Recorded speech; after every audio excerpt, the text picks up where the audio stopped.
Alright, so according to your lovely classmates, the last thing that we talked about was escape velocity. So remember, you've got the fabric like this. You put something heavy on it. It makes it dip.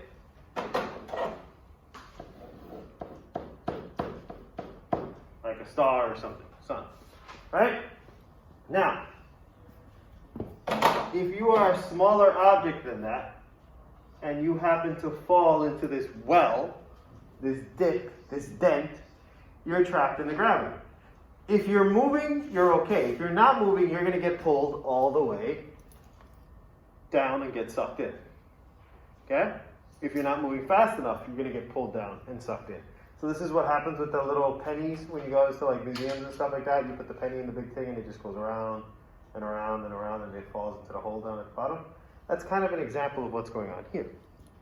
Okay? Now, if you're a planet and you're traveling at just the right speed, you can stay in the bowl that's created by this, the dent, at the same distance. And that's what the Earth does around the sun. It just kind of follows that curve around that sun.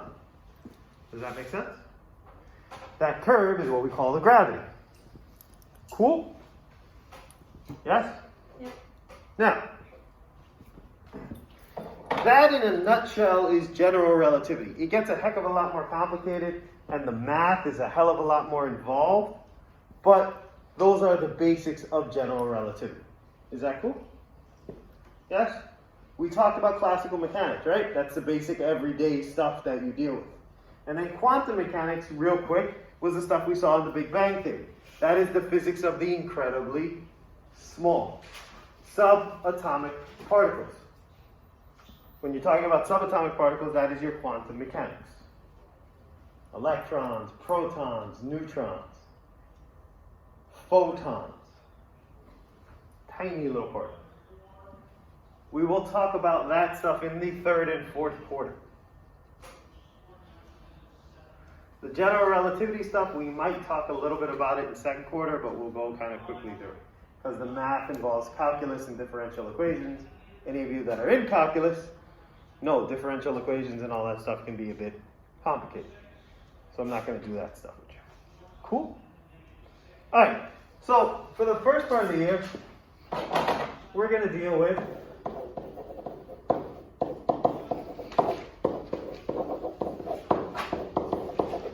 classical physics. Okay? This is your regular, everyday movement. Now, there's a couple things we need to focus on if we're going to talk about classical physics. The first thing we're going to have to talk about is measurement.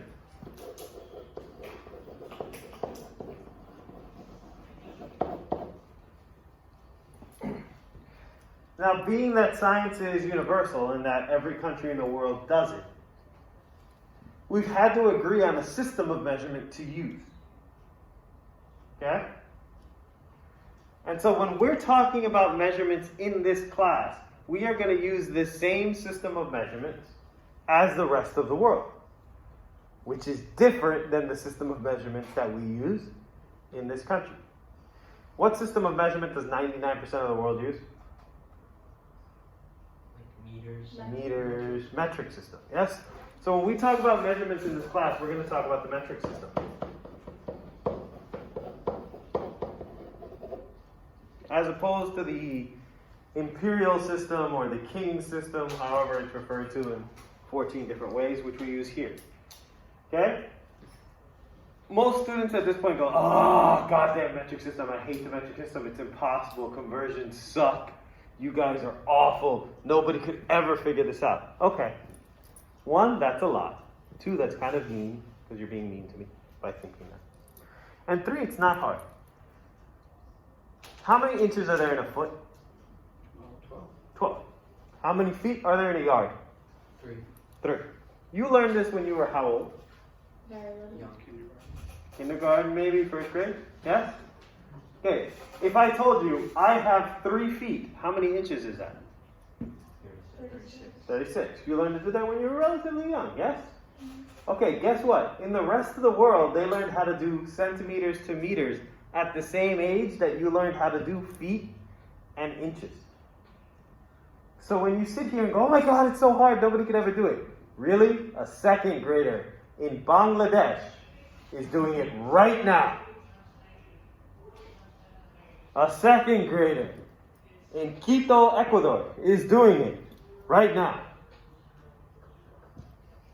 A second grader in Brussels is doing it right now. If you can't do it, it means you're dumber than a second grader. Okay? And it makes a heck of a lot more sense. Why? Well, because if we look at the American system, let's take length, for example. What's the smallest unit of length in the American system? No, that's not the American system. What's the smallest unit of length? You just said it. Inches. And from inches you go to feet. Now, something should bother you about that. In the United States, we measure things in feet. Like feet. Like real feet. Whose foot? Who has a foot that's like that big? If you have a ruler, it's like, that's a big foot. That's the Shaquille O'Neal of feet. It's a big foot. Okay? That's a huge foot. Okay? You are basing your entire system of measurement on some dead English guy's foot. We should be so proud. America the Great. Stupid. Versus the metric system.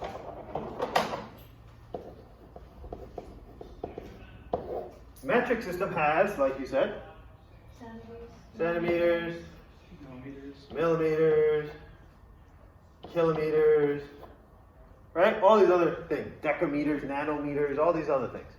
Okay? But look at these two systems of measurement. We go even bigger. Inches, feet, what's bigger than a foot? A yard. A yawn and a yard. And what's bigger than a yard? A mile. Let's just listen to it from an aesthetic standpoint. Inch, foot, yard, mile. What sounds more aesthetically pleasing? That or centimeter, nanometer, millimeter, kilometer? Which one makes more logical sense?